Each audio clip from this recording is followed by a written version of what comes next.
Hi all, a very good evening to all of you. कैसे हो आप सब लोग? Myself Chetan Garg and I welcome you all to our today session.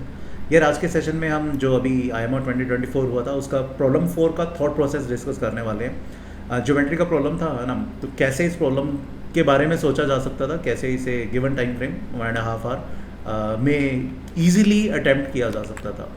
IMO standard के हिसाब से बहुत ज़्यादा टफ क्वेश्चन तो इसको नहीं काउंट किया जा सकता। तो आइडियली जो बच्चे INMO की सिंसियरली प्रिपरेशन कर रहे हैं, जिन्होंने RMO तक का प्रिपरेशन किया हुआ है, उनसे ये question at least they can try, they should attempt this question, है ना? एंड इनफैक्ट ईजी था। आई होप बहुत सारे बच्चे इस क्वेश्चन को कर भी पाएंगे। ठीक है, तो let's see what exactly was the question. So question कह रहा था कि let ABC be a triangle with AB less than AC less than BC। तो बेसिकली एक स्केलर ट्राइंगल है ना? तीनों साइड्स अलग अलग हैं। तो let's first draw the triangle. ठीक है, तो ABC एक ट्राइंगल है, AB is less than AC is less than BC।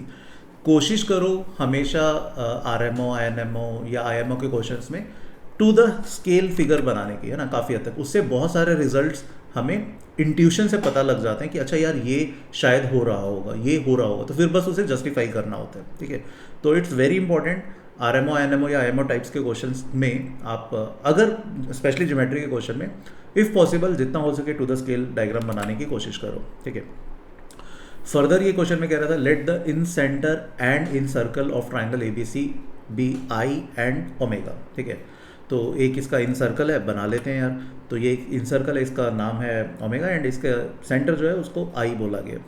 Late X be the point on BC different from C such that the line through X is parallel to AC and is tangent to W।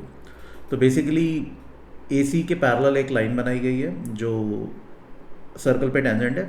Similarly आगे कह रहे हैं Y with the point on the line BC पर ही point है and different from B such that the line through Y parallel to AB is tangent to W। तो basically AB और AC के पैरेलल लाइंस बनाई गई हैं कुछ इस तरीके से। ये पॉइंट X है, तो X से एक लाइन AC के पैरेलल है एंड X पॉइंट BC पर है। सिमिलरली Y, लेट्स से ये पॉइंट है, Y से एक लाइन ड्रॉ की गई है जो AB के पैरेलल है और जो सर्कल को टच कर रही है, जैसा आपको फिगर में दिख रहा है।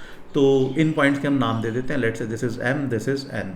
ठीक है, फर्दर कह रहे हैं let AI intersect the circumcircle of the triangle ABC। तो पहले ABC का हम एक सर्कम सर्कल बना देते हैं। अब I इन सेंटर था, तो AI एक लाइन है जो इस सर्कम सर्कल को वापस से कट कर रही है एक पॉइंट पर, P पॉइंट पर। ठीक है, P is obviously different from A, P is not equal to A। Further कह रहे हैं let K and L they are the midpoints of AC and AB। AC और AB के midpoints K and L है and we need to prove KIL plus YPX equal to 180 degree. तो पहले तो KIL angle बना देते हैं ना। ये आपका इन सेंटर था I, this point is K, mid point of AC, this point is L, mid point of AB। Obviously L is not the, may not be the point of contact of this in circle, है ना? इन circle का point of contact अलग हो सकता है। Anyways, तो ये हमारी फिगर है। तो KIL एंगल ये वाला हो गया, है ना? KIL प्लस YPX एंगल कौन सा बन रहा है? ये वाला। इन दोनों का सम 180 डिग्री हमें प्रूव कर रहा है। This is what exactly the question is.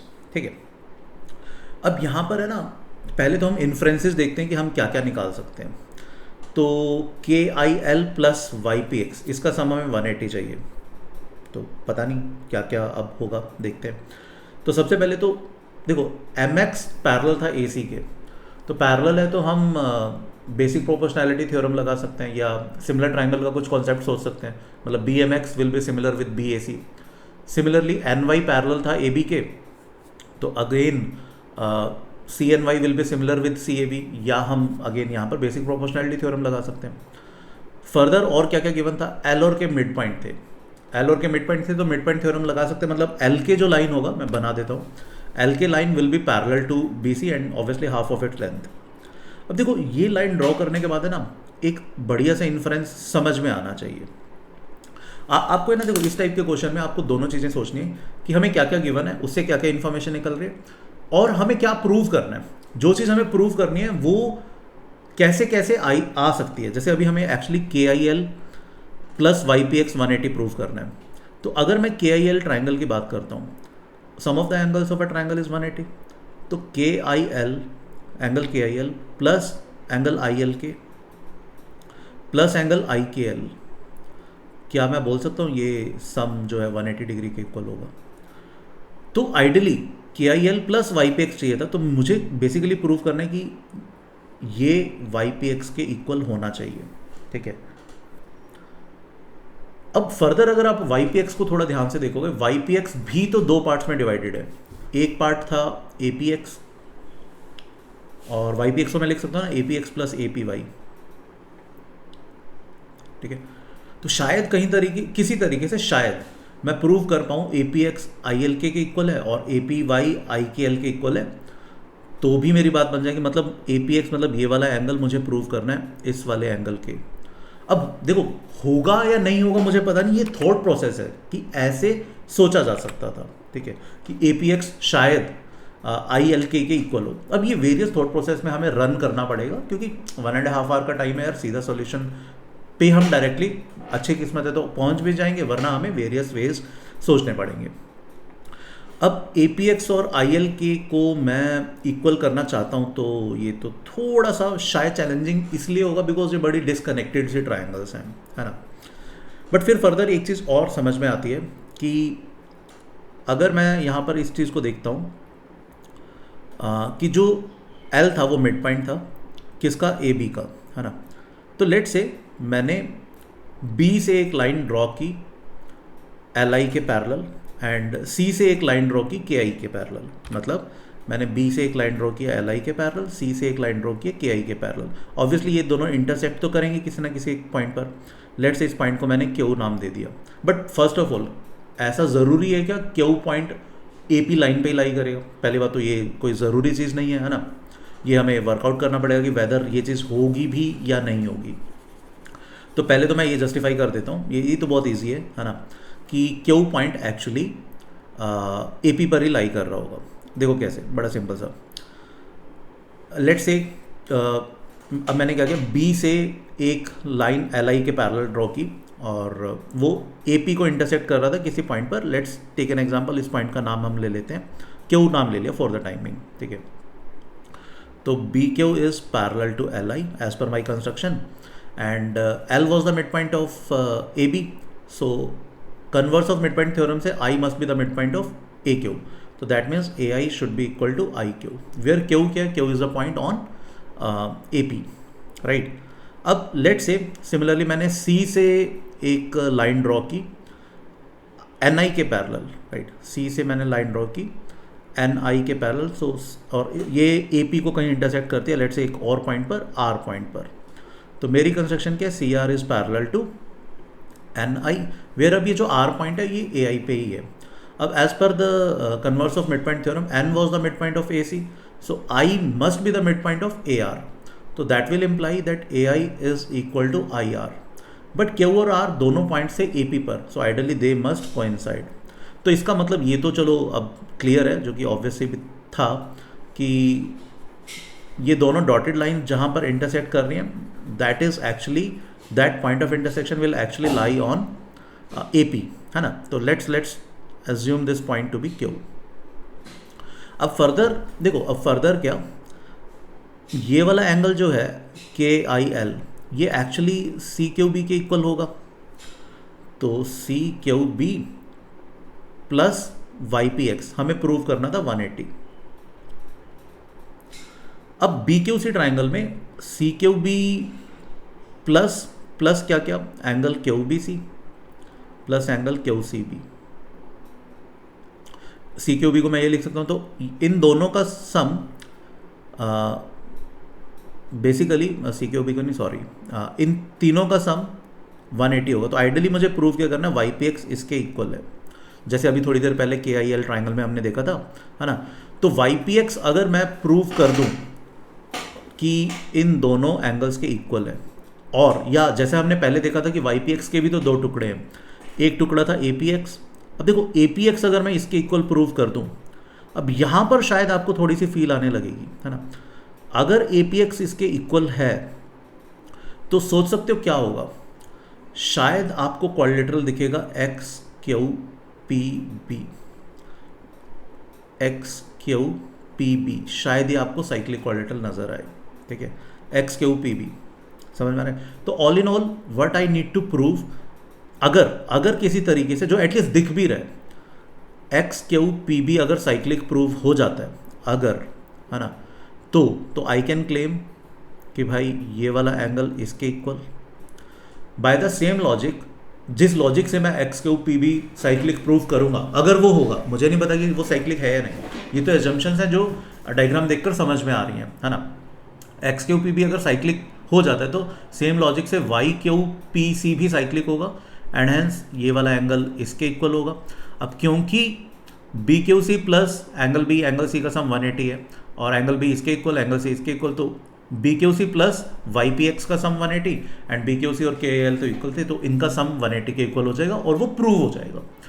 तो all in all what we are left with, या हमारी अंडरस्टैंडिंग अब क्या बन गई, all we need to prove is कि ये जो क्वाड्रिलेटरल है X Q P B, we need to prove that this is a cyclic quadrilateral, ठीक है।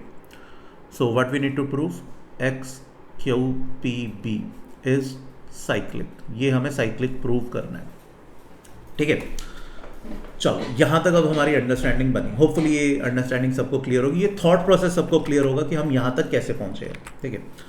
अब चलो ये तो समझ में आ गया कि भाई हमें x Q P B cyclic prove करना है, बट देखो ना अभी शायद बहुत सारी इन्फॉर्मेशन हैं जो हमने अभी तक यूज़ ही नहीं की हैं। जैसे for example A I angle bisector था, शायद इस इन्फॉर्मेशन का हमने अभी तक यूज़ नहीं किया, शायद एक्स एम पैरेलल था ए सी के, वो भी अभी तक यूज़ नहीं किया, वाई एन पैरेलल था इसके ए बी के, वो भी अभी हमने यूज़ नहीं किया, ठीक है। तो इन चीज़ों को यूज़ करते हैं। अच्छा यहाँ पे क्या कुछ और, अब देखो ना ये सारे डिस्कनेक्टेड है ना, क्यू पॉइंट से इनका कोई भी लेना देना नहीं है। बी एक्स क्यू पी एक इंडिपेंडेंट साइक्लिक क्वाड्रिलेटरल हमें प्रूव करना था, है ना, और इन सेंटर अलग है, एक्स एम लाइन अलग है, वाई एन लाइन अलग है, ठीक है। ये कनेक्टेड तो नहीं है, बट क्या कोई कनेक्शन नज़र आ रहा है, मतलब सोचो ना, मतलब क्या कुछ देख पा रहे हो। जैसे अब क्योंकि मैंने काफ़ी हद तक टू द स्केल फिगर बनाई है, तो शायद मुझे कहीं ना कहीं दिख रहा है कि यार एम एक्स को अगर मैं प्रोड्यूस करता हूँ, क्या वो क्यू लाइन क्यू पॉइंट पे ही जाएगा। एम एक्स को प्रोड्यूस करते हैं तो क्या वो क्यू पर ही जाएगा, ऐसा मतलब फील सी तो आ रही है यार। I am not very sure कि वेदर वो जाएगा या नहीं जाएगा, है ना। एम एक्स को प्रोड्यूस करके वो इस पर जाएगा या नहीं जाएगा, आई एम नॉट श्योर। तो इसको जस्टिफाई करने की कोशिश करते हैं। अब ऑलरेडी ये फिगर कॉम्प्लिकेटेड है, तो इसी फिगर को थोड़ा सा मैं पहले साइड पर ले आता हूँ, ठीक है। जैसे अब यहाँ पर फील तो आ रही थी कि भैया एम एक्स को हम प्रोड्यूस करते हैं तो शायद वो क्यू पॉइंट से जाए, ऐसा फील था, है ना। होगा या नहीं होगा वो हमें नहीं पता था। तो हम क्या करते हैं, इस फिगर को पहले थोड़ा सा एक बार साइड पे बना देते हैं, इसी फिगर को। तो हमें प्रूव करना था कि एम एक्स को अगर मैं प्रोड्यूस करता हूँ, लेट से वो किसी पॉइंट पर मिला, कुछ भी पॉइंट, क्या नाम दे, पॉइंट एफ पॉइंट दे, एफ पॉइंट पर मिला, क्या एफ और क्यू सेम पॉइंट है या नहीं, वो हमें प्रूव करना है, जस्टिफाई करना है, देखना है। एम एक्स को मैंने प्रोड्यूस किया, तो बाकी जो इररिलेवेंट चीज़ें पहले उनको हटा देते हैं अपन, जिनकी हमें अभी ज़रूरत नहीं है, ठीक है। तो अपना ए बी सी ट्राइंगल था, ठीक है। अब ऑल वी नीड टू, अच्छा आई हमारा इन सेंटर था, all we need to prove कि भैया जो एम एक्स को हमने प्रोड्यूस किया एफ पॉइंट पर, क्या एफ और क्यू सेम पॉइंट है। तो मतलब क्या आई अभी भी ए एफ का मिड पॉइंट है, तो all we need to justify is I F is equal to A I. अगर ये जस्टिफाई हो जाता है तो I can say that I is the F is same as Q. तो देखो ये बड़ा सिंपल सा है, आसान है। क्या मैं बोल सकता हूँ एम एक्स था, क्या एम एक्स ए सी के पैरेलल था, तो ये वाला एंगल इसके इक्वल हो गया, मेक सेंस। बट ए आई क्या था, ए आई एंगल बाइसेक्टर था, तो ये वाला एंगल इसके इक्वल था। लेट्स से इनको अल्फा अल्फा मान लेते हैं, ये एंगल अल्फा, ये एंगल अल्फा, ये एंगल अल्फा। अब एटलीस्ट देखो, अब हमने एंगल बाइसेक्टर का भी यूज़ किया, पैरेलल है उसका भी यूज़ किया। अब अगर मैं आई से पॉइंट ऑफ कॉन्टैक्ट को मिलाता हूँ, ऑब्वियसली ये परपेंडिकुलर होगा, एंड ये इन रेडियस आर मान लिया। इधर से इस पॉइंट ऑफ कॉन्टैक्ट को मिलाता हूँ, ये भी परपेंडिकुलर होगा, इन रेडियस आर मान लिया। इस पॉइंट का नाम लेट से वी है, इस पॉइंट का नाम लेट से डब्ल्यू है। तो होपफुली आपको दिखेगा ए वी आई ट्राइंगल, और उधर से F W I triangle, they are congruent. क्यों? दो एंगल्स इक्वल हैं, है ना, एक 90 डिग्री है और इनफैक्ट एक साइड इक्वल है रेडियस रेडियस, तो एंगल एंगल साइड से ये दोनों ट्राइंगल्स कॉन्ग्रुएंट बन रही है। That means A I will be equal to F I, A I equal to F I, जो मैं चाहता था मिले। तो ए आई एफ आई के इक्वल मिल गया। That simply means that Q and F point are coincident. तो जो हमें फील आ रही थी वो एक्चुअली ट्रू है ना। दिस इज द बेनिफिट अगर आप टू द स्केल डायग्राम बनाते हो। समझ में आ रहा है? तो अब यहाँ से अब हमने जस्टिफाई कर दिया कि भैया आई मिड पॉइंट है, A I basically F and Q they are coinciding, ठीक है, तो वो कोइंसाइड ही कर रहे हैं पॉइंट्स। तो अब बेसिकली अब इस डायग्राम का पर्पस फुलफिल हो गया, इसकी हमें ज़रूरत नहीं है, इसको हम हटा देते हैं, ठीक है। तो all we can say that F and Q they are same point, ठीक है। तो जो हम सोच रहे थे वो क्लियर हो गया, वो काफ़ी हद तक अब सेम चीज़ है। But what we actually need to prove X Q P B is cyclic, ये हमें प्रूव करना था। बट अब देखो इससे फ़ायदा क्या हुआ। अब अच्छा, रहती हुई जो साइट्स हैं बीपी और पीसी, इनको भी हम ज्वाइन कर ही देते हैं ना यार। और जो चीज़ नहीं चाहिए थी बेसिकली ऊपर वाली के आई एल ट्राइंगल का भी कोई यूज़ नहीं था, उसको हटा देते हैं, ठीक है। एंड बीपी और पीसी को हम ज्वाइन कर देते हैं, ठीक है। हमें प्रूव करना था X Q P B is cyclic. अब थोड़ा सा ध्यान से देखना, अब वैसे तो ऑब्वियस ही चीज़ है, जस्ट अभी हमने प्रूव किया ये वाला एंगल जो है अल्फ़ा, ये इस एंगल के इक्वल था अल्फ़ा, और ये भी इस एंगल के इक्वल है अल्फ़ा। अब पीसी कोड सर्कल में ए पॉइंट पर अल्फ़ा सबटेंड कर रहा है, तो कहना इसे ये वाला एंगल भी अल्फ़ा होगा। तो अब अगर आप क्वाड्रेटल देखोगे बी एक्स, है ना, Q P B X Q P, ये वाला क्वाड्रेटल मैंने अलग से बना दिया। क्या ये वाला एंगल अल्फ़ा इस वाले अल्फ़ा के इक्वल आ रहा है? तो बेसिकली इसका और इसका सम 180 डिग्री हो गया, जो कौन साइक्लिक क्वाड्रेटल के लिए चाहिए होता है। तो सिंपली इस फैक्ट से क्या मैं बोल सकता हूँ, X Q P B is cyclic. अगर X Q P B cyclic है तो जो मुझे चाहिए था, अब ये हमने प्रूव कर दिया ना X Q P B is cyclic. Cyclic होने का मतलब जो हमें चाहिए था, क्या चाहिए था हमें, कि भैया जो एक्स क्यू कोड है वो जितना यहाँ पर एंगल सबटेंड कर रही है, ये शेडेड एंगल है ना, दिस एंगल, वो उतना एंगल इसके इक्वल भी होगा, ये वाला एंगल सेम एंगल होगा। Similarly by the same logic, है ना, वी कैन जस्टिफाई कि एक्स वाई क्यू कोड जितना एंगल सी पॉइंट पर सबटेंड करेगी, ये रेड वाला एंगल, उतना ही एंगल ये वाला वाई क्यू कोड पी पॉइंट पर सबटेंड करेगी। Because logically Y Q P C भी साइक्लिक बनेंगे because of the same logic, Y Q P C will also be cyclic, ठीक है। तो all in all what we can say, B Q C plus sum of angle of a triangle of a B Q C, है ना, is 180। तो B Q C plus X P Y is 180। And जो हमने पहले बनाया था, ठीक है, कि K I L is same as B Q C and K I L they both are same because parallel lines बनाई थी। तो K I L and X P Y का सम विल बी 180 डिग्री, ठीक है। तो यार देखो ये इस क्वेश्चन में करना था। अब मतलब इन्फ्रेंसेस क्या है इस क्वेश्चन के, क्या आपकी लर्निंग्स होनी चाहिए। टुकड़ों में क्वेश्चंस को लो, एकदम से फिगर देखकर घबराओ मत, है ना। वैसे बाय द वे इस क्वेश्चन की कोई बहुत कॉम्प्लिकेटेड फिगर नहीं थी, कंसिडरिंग आईएमओ में या आईएनएमओ में जैसे जैसी फिगर्स बनती होती हैं, स्पेशली ज्योमेट्री के क्वेश्चंस में, है ना। तो क्वेश्चन में जो जो इन्फॉर्मेशन दी है उन सब इन्फॉर्मेशन को देखो कहाँ कहाँ यूज़ हो सकता है। हमेशा अगर कहीं पर भी अटक रहे हो, ऑलवेज चेक द क्वेश्चन कि कहीं पर हम कोई इन्फॉर्मेशन अभी मिस तो नहीं कर रहे हैं, ठीक है। कोशिश करो हमेशा to the scale diagram draw करने की, बहुत बेनिफिट होता है। बहुत सारी चीज़ें हमें समझ में आती हैं कि अच्छा ये भी हो सकता है। जैसे इस पर्टिकुलर केस में मुझे लगा कि mx को हम प्रोड्यूस करते हैं तो शायद वो क्यू पॉइंट से जाए, और जो कि एक्चुअली में हो भी रहा था, है ना। तो क्वेश्चन से हमें काफ़ी कुछ चीज़ें समझ में आती हैं यार इन डायग्राम से, और यही फ़ायदा होता है टू द स्केल डायग्राम बनाने का। तो आईएमओ स्टैंडर्ड्स के हिसाब से ये एक डुएबल क्वेश्चन था, प्रॉब्लम 4। एंड ऑनेस्टली जो बच्चे आईएनएमओ की प्रिपरेशन कर रहे हैं उन्हें ये क्वेश्चन ट्राई करना चाहिए, ठीक है। तो that's it from today session. Next lecture में मिलेंगे। Till then please take a very good care of yourself. Thank you, bye bye.